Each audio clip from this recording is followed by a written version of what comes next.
Le lendemain, Jean était encore là avec 2 de ses disciples. Et voyant Jésus qui marchait, il dit « Voilà l'agneau de Dieu ». Et les 2 disciples, l'ayant entendu parler ainsi, suivirent Jésus. Jésus s'étant retourné et voyant qu'ils le suivaient, leur dit « Que cherchez-vous » Ils lui répondirent « Rabbi, c'est-à-dire maître, où demeures-tu » Il leur dit « Venez et voyez ».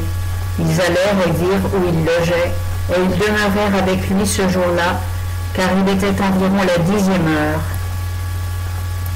André, frère de Simon-Pierre, était l'un des 2 qui avait entendu ce que Jean disait et qui avait suivi Jésus.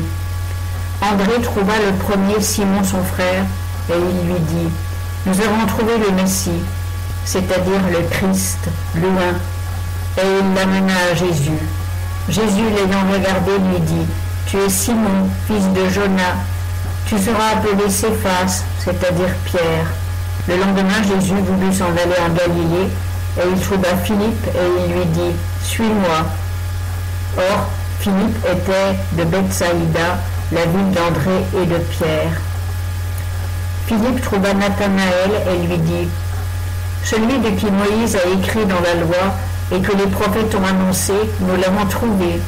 C'est Jésus, le fils de Joseph de Nazareth. » Nathanaël lui dit « Peut-il venir quelque chose de bon de Nazareth ?»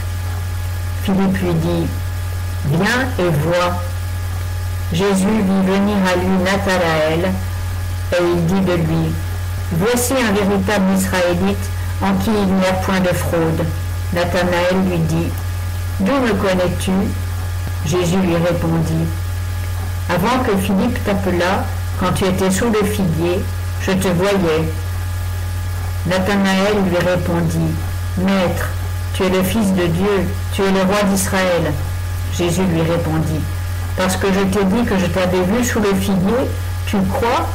Tu verras de plus grandes choses que celles-ci. » Il lui dit aussi « En vérité, je vous dis, désormais vous verrez le ciel ouvert et les anges de Dieu monter et descendre sur le Fils de l'homme. »